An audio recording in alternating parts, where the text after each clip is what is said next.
तो hello everyone, क्या हाल चाल है भाई आप सभी के। आई होप आप सभी ठीक होंगे और आपकी तैयारी है वो अच्छी चल रही होगी। आज के इस वीडियो में अपन देखने वाले हैं राजस्थान की लोक गायन शैलियों से बनने वाले मोस्ट इंपोर्टेंट प्रश्न, लोक शैलियाँ और साथ में ही उनसे संबंधित जो जातियाँ हैं उनसे बनने वाले प्रश्न, है ना। और ये प्रश्न है वो नवीनतम पैटर्न पर आधारित है भाई। जो 2026 में जो पेपर्स हो रहे हैं, 2025 के लास्ट में जो पेपर हुए हैं, उन्हीं पेपर के पैटर्न के आधार पर ये प्रश्न है वो तैयार किए गए हैं। राजस्थान का राज्य गीत केसरिया बालम किस गायकी शैली में गाया जाता है? जो राजस्थान का राज्य गीत कौन सा है? राजस्थान का राज्य गीत केसरिया बालम है। और ये केसरिया बालम है वो किस गायकी शैली में गाया जाता है? मांगणियार, लंगा, मांड या बैरागी? तो केसरिया बालम जो गीत है वो आपके मांड गायकी शैली में गाया जाता है। किस में गाया जाता है? मांड गायकी शैली में गाया जाता है। सबसे पहले इस गीत को किसके द्वारा गाया गया? जो केसरिया बालम गीत है इसको सबसे पहले है वो किसके द्वारा इस गीत को गाया गया? तो इसको सबसे पहले जो गाया गया था वो मांगी बाई के द्वारा गाया गया। मांगी बाई के द्वारा इस गीत को सबसे पहले गाया गया और ये मांगी बाई है उदयपुर। सबसे ज्यादा बार इस गीत को है वो किसके द्वारा गाया गया? सबसे ज्यादा बार है वो है अल्लाह जिलाई बाई के द्वारा गाया गया। अल्लाह जिलाई बाई के द्वारा इसको सबसे ज्यादा बार है वो गाया गया। अल्लाह जिलाई बाई का जो संबंध है वो किस जिले से है? ये है बीकानेर जिले से इनका संबंध है। और मांगी बाई का जो संबंध है वो उदयपुर जिले से है ना। अल्लाह जिलाई बाई को देखो पद्मश्री अवार्ड में मिला है। सन 1982 में इनको पद्मश्री अवार्ड मिला है। सन 1982 ईस्वी में पद्मश्री अवार्ड है, वो भी इसको मांड गायकी के लिए दिया गया। अल्लाह जिलाई बाई को मांड गायकी के लिए पद्मश्री अवार्ड 1982 में दिया गया। अब यहाँ से मांड गायिकाओं से जुड़ी हुई कुछ और है वो कलाकार है जो मांड गायिका में गीत है वो गाते हैं। तो प्रमुख है बन्नो बेगम, है ना। जो बन्नो बेगम है वो जयपुर की है और मांगी बाई व बतुल बेगम। बतुल बेगम का संबंध नागौर से है। प्रश्न डायरेक्टली ऐसा आ सकता है बन्नो बेगम व बतुल बेगम का संबंध है वो किससे है?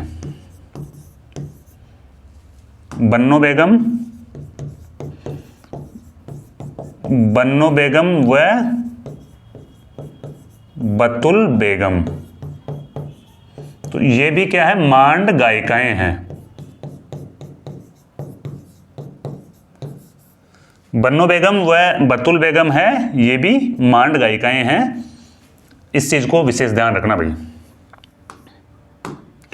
प्रश्न नंबर 2 है मांगणियार जाति के लोग राजस्थान के किस क्षेत्र में निवास करते हैं? मांगणियार जाति के लोग हैं वो राजस्थान के पश्चिमी क्षेत्र में निवास करते हैं। किस क्षेत्र में निवास करते हैं? पश्चिमी क्षेत्र में निवास करते हैं। और देखो जो मांगणियार जाति के लोग हैं इनका प्रमुख रूप से कार्य क्या रहता है? इनका जो कार्य रहता है ना वो रहता है गायन व वादन। यानी इनका जो काम रहता है वो गाने व बजाने का ही इनका विशेष तौर पे काम रहता है। अगर जिला पूछ ले आपसे भाई कौन से जिले में ये लोग निवास करते हैं, अगर आपसे जिला पूछ ले तो देखो पश्चिमी राजस्थान के वही जैसलमेर बाड़मेर है ना। पश्चिमी राजस्थान के है बाड़मेर, जैसलमेर और जोधपुर। बाड़मेर, जैसलमेर व जोधपुर, इन जिलों में विशेष तौर पे ये जो मांगणियार जाति के लोग हैं वो निवास करते हैं। और इनका जो वाद्य यंत्र होता है ना, गाने और बजाने का तो ये काम करते हैं मांगणियार जाति के लोग। इनके पास जो वाद्य यंत्र होता है ना वो कौन सा वाद्य यंत्र होता है ना? तो देखो कमाईचा व खड़ताल वाद्य यंत्र का ये प्रयोग करते हैं। वाद्य यंत्र कमाईचा व खड़ताल, कमाईचा व खड़ताल वाद्य यंत्र का प्रयोग है इनके द्वारा किया जाता है। मांगणियार जाति के लोगों के द्वारा पश्चिमी राजस्थान में निवास करते हैं। फूसे खां व मेहरुद्दीन का संबंध किस गायकी शैली से है? फूसे खां व मेहरुद्दीन का संबंध है वो लंगा गायकी से है ना। किस गायकी शैली से हैं? लंगा गायकी शैली से हैं फूसे खां व मेहरुद्दीन का संबंध। विशेष तौर पे ये किस क्षेत्र में निवास करते हैं? तो ये है आपके पश्चिमी राजस्थान में निवास करते हैं। है ना। लंगा गायकी वाले लोग हैं वो पश्चिमी राजस्थान में निवास करते हैं, जिनमें है फूसे खां व मेहरुद्दीन है वो प्रसिद्ध है। साथ में ही इनके वाद्य यंत्र कौन से हैं, सारंगी व कमाईचा वाद्य यंत्र का प्रयोग करते हैं। सारंगी व कमाईचा, सारंगी व कमाईचा वाद्य यंत्र का प्रयोग है इनके द्वारा किया जाता है। तालबंदी गायकी राजस्थान के किस क्षेत्र में प्रचलित है। तालबंदी का अर्थ क्या होता है, ताल से बंधी हुई, यानी कि एक ताल एक लय में ये गायकी है वो की जाती है। और ये पूर्वी राजस्थान की प्रसिद्ध है तालबंदी गायकी, है ना। एक ताल में है, वो सभी लोग मिलकर एक ताल में गाते हैं। पूर्वी राजस्थान विशेष तौर पे भरतपुर जिले में ये की जाती है ना, पूर्वी राजस्थान। और अगर विशेष तौर पे जिला आपसे पूछ ले तो भरतपुर जिला, भरतपुर जिला में की जाती है ना। और ये जब तालबंदी गायकी की जाती है तो उस समय है ना नगाड़ा, ढोलक व झांझ वाद्य यंत्र का प्रयोग किया जाता है। कौन कौन से वाद्य यंत्र का प्रयोग किया जाता है, नगाड़ा, ढोल व झांझ वाद्य यंत्र है उनका प्रयोग किया जाता है।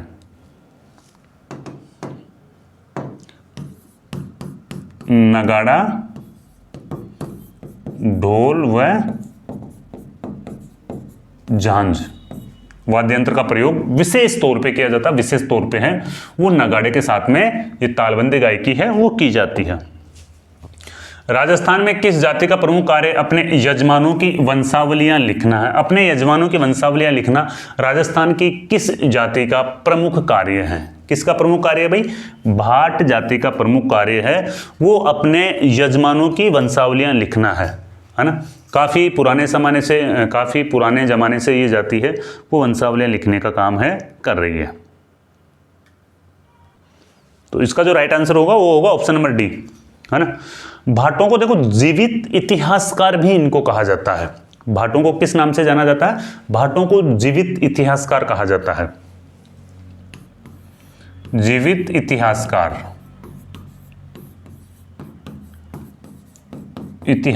जीवित इतिहासकार क्यों कहा जाता है, क्योंकि इनके पास में काफी वंशावलियां, कई पीढ़ियों की वंशावली इनके पास में मिल जाती है। 15 से 20 पीढ़ी पुरानी वंशावली है वो भी भाटों के पास में मिल जाती है, इस वजह से इनको जीवित इतिहासकार भी कहा जाता है।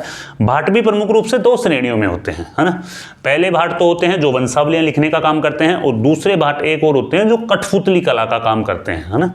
तो भाटों की भी 2 श्रेणी होती है, एक तो वंशावलियां लिखने का काम करते हैं, दूसरे जो भाट होते हैं वो कठपुतली कला पर यानी कि माहिर होते हैं और वो कठपुतली कला का काम करते हैं।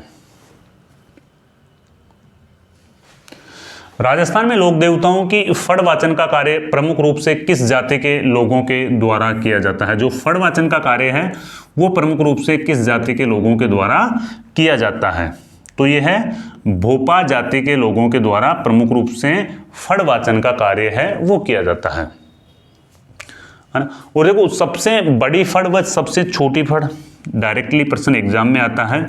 सबसे बड़ी, है ना, सबसे बड़ी भी यही है और सबसे छोटी, सबसे छोटी। सर बड़ी और छोटी दोनों एक साथ कैसे, देखो वैसे विस्तार से देखते हैं तो सबसे बड़ी फड़ भी है वो देवनारायण जी की है, और सबसे छोटी फड़ यानी कि एक इन पर डाक टिकट जारी किया गया, फड़ के ऊपर डाक टिकट जारी किया गया तो वो छोटी सी फड़ थी, तो इसीलिए प्रश्न यहां से बनता है सबसे बड़ी व सबसे छोटी फड़ है वो है देवनारायण जी की। आज देवनारायण जी का वैसे जन्मदिन भी है, आप सभी को बहुत बहुत बधाई हो भाई, है ना। सबसे बड़ी व सबसे छोटी है वो फड़ देवनारायण जी की है। फड़ क्या होती है, एक कपड़े पर लोक देवता के जीवन का चित्रांकन किया जाता है ना, जीवन का कंप्लीट चित्रांकन उस पर किया जाता है। और फड़ निर्माण का जो कार्य है वो भीलवाड़ा का जोशी परिवार करता है ना। फड़ निर्माण का कार्य है वो जोशी परिवार, जोशी परिवार के द्वारा किया जाता है। शाहपुरा का जोशी परिवार है वो फड़ निर्माण का कार्य विशेष तौर पर करते हैं।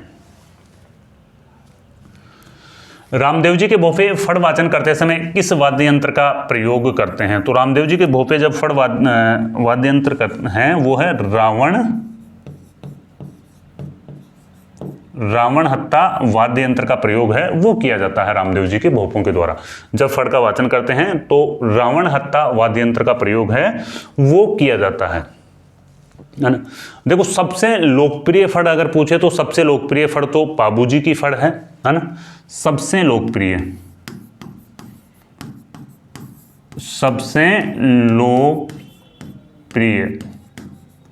वो है पाबूजी की फड़ है ना। सबसे लोकप्रिय फड़ है वो तो पाबूजी की फड़ है ना। और पाबूजी की फड़ का वाचन कब किया जाता है? जब रेवाड़ी जाति के लोगों के द्वारा करवाया जाता है, जब ऊंट बीमार हो जाता है ना, तो उस समय पाबूजी की फड़ का वाचन किया जाता है। रामदेव जी की फड़ का वाचन है वो कामड़ जाति के भोपों के द्वारा किया जाता है। कामड़ जाति के भोपों के द्वारा रामदेव जी की फड़ का वाचन किया जाता है। कामड़ जाति के जो भोपे होते हैं उनके द्वारा वाचन किया जाता है। वाद्य यंत्र रावण हत्ता आ ही गया है ना। रामदेव जी की फड़ का निर्माण पहली बार किसके द्वारा किया गया? रामदेव जी की फड़ का जो निर्माण है वो पहली बार चौथमल चितेरा के द्वारा किया गया। किसके द्वारा किया गया? चौथमल चितेरा। चौथमल चितेरा के द्वारा रामदेव जी की फड़ का पहली बार है वो चित्रण किया गया या निर्माण किया गया है ना। रामदेव जी की फड़ में इनके भक्तों का भी चित्रण आता है। रामदेव जी की जो फड़ है उनमें इनके भक्तों का भी चित्रण आता है। विशेष तौर पर दलजी सोडा व हरजी भाटी का संबंध किस फड़ से है ना। दलजी सोडा व हरजी भाटी। दलजी सोडा व हरजी भाटी का संबंध है वो है रामदेव जी की फड़ का। रामदेव जी की फड़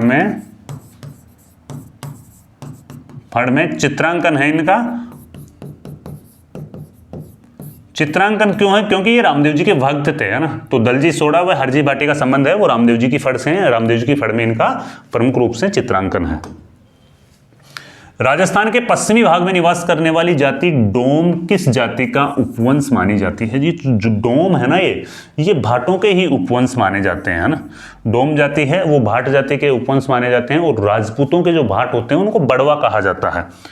राजपूतों के भाटों को क्या कहा जाता है? राजपूतों के जो भाट होते हैं उनको बड़वा कहा जाता है। राजस्थान का प्रसिद्ध नृत्य कालबेलिया नृत्य को यूनेस्को की सूची में किस वर्ष शामिल किया गया? यूनेस्को की अमूर्त सांस्कृतिक सूची में इसको शामिल किया गया था। वर्ष 2010 में शामिल किया गया था। कब शामिल किया गया था? वर्ष 2010 में इसे शामिल किया गया था। कालबेलिया नृत्य की प्रसिद्ध नृत्यांगना कौन है? कालबेलिया नृत्य की जो प्रसिद्ध नृत्यांगना है वो है गुलाबो। कालबेलिया नृत्य की जो प्रसिद्ध नृत्यांगना है वो गुलाबो है भाई। गुलाबो को यानी कि इसने काफी प्रसिद्धि है वो दिलाई है। वैसे कालबेलिया नृत्य को किस नाम से जाना जाता है? कालबेलिया नृत्य को है वो है सपेरा नृत्य के नाम से भी जाना जाता है। कालबेलिया नृत्य को है वो सपेरा नृत्य के नाम से भी जाना जाता है। साथ में ही इसमें वाद्य यंत्र है पुंगी व खंजरी वाद्य यंत्र का इसमें प्रयोग किया जाता है। कौन कौन से वाद्य यंत्र है इसमें? पुंगी व खंजरी वाद्य यंत्र का प्रयोग किया जाता है। और कालबेलिया जाति के द्वारा जो सबसे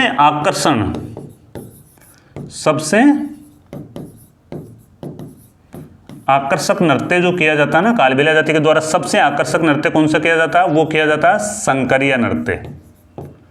संकरिया नृत्य है वो सबसे आकर्षक इनका नृत्य है। कालबेलिया जाति का नृत्य है संकरिया नृत्य, जो प्रेम कहानी पर आधारित है। संकरिया नृत्य है वो किस पर आधारित है?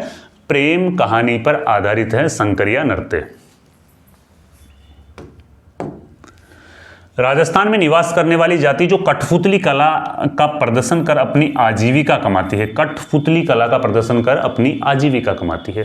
कठपुतली यानी कि सबसे पुरानी लोक नृत्य विधा मानी जाती है। सबसे पुरानी लोक नृत्य विधा है वो कौन है? कठपुतली मानी जाती है भाई।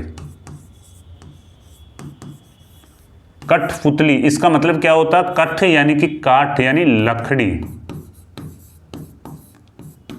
लकड़ी की पुतली का जो मतलब होता है वो क्या होता है? लकड़ी की बनी हुई क्या है? गुड़िया। लकड़ी की बनी गुड़िया कठपुतली होती है, यानी कि लकड़ी की बनी हुई एक गुड़िया होती है, उसको कठपुतली कहा जाता है। है ना। और प्रमुख रूप से ये नट लोग हैं, ये नट है वो इसका माहिर होते हैं, इस कला में, कठपुतली कला में है, वो नट लोग हैं वो माहिर होते हैं। और विदेशों में पहचान दिलाई है कठपुतली को, विदेशों में पहचान दिलाने वाले कौन थे? देवीलाल सामर। विदेशों में पहचान किसने दिलाई? देवीलाल सामर ने विदेशों में पहचान इसे दिलाई। और देवीलाल सामर को जब अपन पढ़ते हैं तो अपने को एक बात और याद आती है इनसे। देवीलाल सामर ने भारतीय लोक कला मंडल की स्थापना 1952 में उदयपुर में की।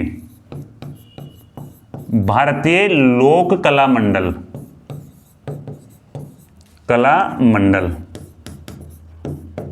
1952 उदयपुर किसके द्वारा की गई है? देवीलाल सामर के द्वारा भारतीय लोक कला मंडल की स्थापना उदयपुर में 1952 में की गई। और विदेशों में पहचान कठपुतली को किसके द्वारा दिलाया गया? देवीलाल सामर के द्वारा विदेशों में है वो पहचान दिलाई गई।